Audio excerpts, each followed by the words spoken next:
આ છે ચણા દાળ 1 કપ, તેમાં 1 ટીસ્પૂન ઉડદ દાળ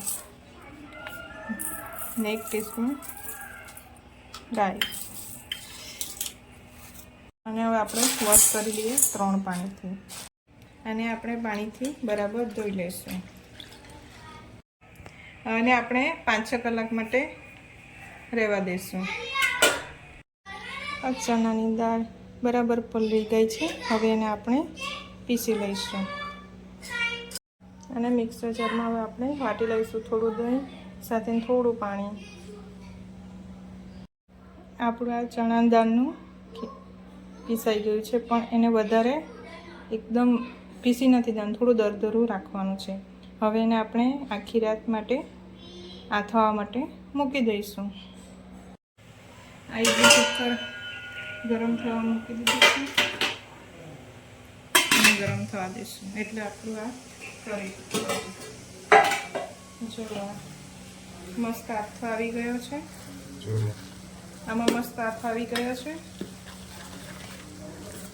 જોઈ શકો છો તમે। હવે આપણે એમાં પાણી નાખીને એકદમ પતલું ખીરું તૈયાર કરશું।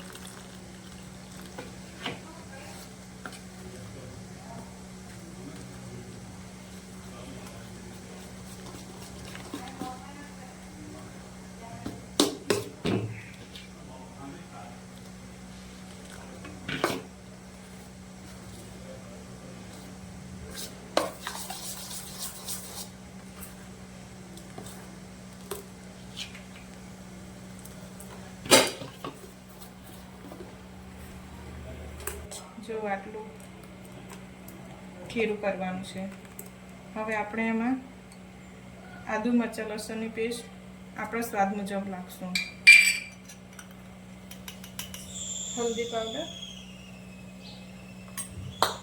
સ્વાદ મુજબ મીઠું, અને હિંગ નાખશું। બરાબર આપણે મિક્સ કરી લઈશું। હવે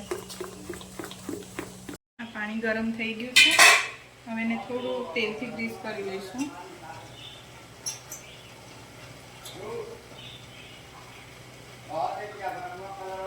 પછી આમાં ખીરુંમાં થોડો ઈનો નાખીને એને એક્ટિવેટ કરીશું।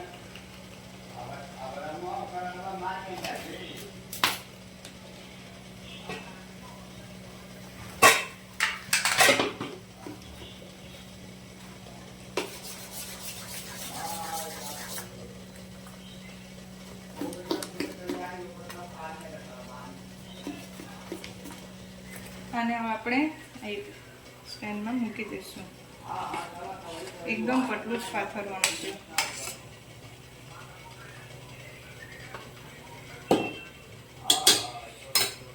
તેની ઉપર હવે આપણે મરચાંની ભૂકી થોડી સ્પ્રિંકલ,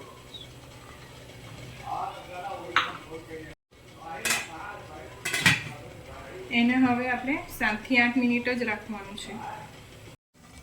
તો આપણો લોચો રેડી થઈ ગયો છે, જો તમને બતાવું, રેડી છે। હવે આપણે ગ્રીન ચટણી બનાવી લઈએ। તો એમાં પહેલાં લઈશું ધાણો, લીલા મરચાં, સ્વાદ મુજબ મીઠું, લીંબુનો રસ, બરફનો ટુકડો 1, જીરું, કાચા દાણા અને રોસ્ટેડ ચણા દાળ આવે તે છે। હવે આપણે પહેલાં ધાણો લઈ લઈશું, પછી તેમાં લીલા મરચાં, રોસ્ટેડ ચણા દાળ, કાચા દાણા, સ્વાદ મુજબ મીઠું, લીંબુનો રસ, જીરું અને બરફનો ટુકડો। બરફનો ટુકડો એટલા માટે કે એનો કલર જળવાઈ રહે, ગ્રીન જળવાઈ રહે એટલા માટે। અને એમાં થોડું આપણે આ જે લોચોનું જે બનાવ્યું છે એ થોડું એમાં નાખી દઈશું। આ થોડુંક જ આમાં નાખી દઈશું, એટલા માટે કે એનાથી બહાર જે લોચો મળે છે તેમાં આવું નાખવામાં આવે છે, એટલે એનાથી સરસ ચટણી બને છે। હવે થોડું તેલ નાખશું એમાં અને થોડું પાણી નાખી દઈશું. હવે એને આપણે મિક્સર જારમાં પીસી લઈએ. જો આપણી આ ચટણી, ગ્રીન ચટણી રેડી થઈ ગઈ છે. તો આ સુરતી લોચાને આપણે ગાર્નિશિંગ કરશું. કાંદા, ધાણો, સેવ, આ છે લોચો મસાલો. એ આપણને મોલમાં પણ મળી જશે. મેં મોલમાંથી જ લાવી હતી. ના, ચાટ મસાલો. તો ચાલો ગાર્નિશિંગ કરીએ.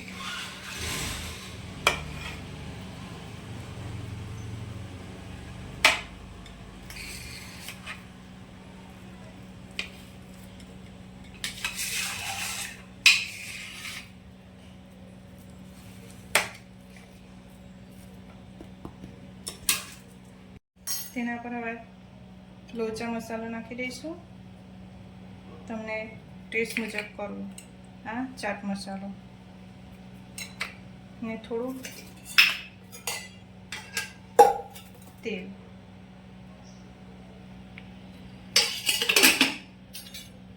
અને આપણે ઉપરથી સેવ નાખી દઈશું. તમે તેલની જગ્યાએ બટર પણ યુઝ કરી શકો છો.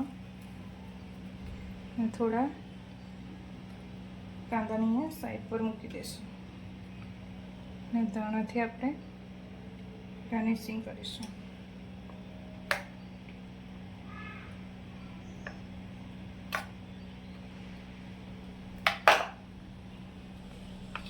તો રેડી છે આપણો આ સુરતી લોચો.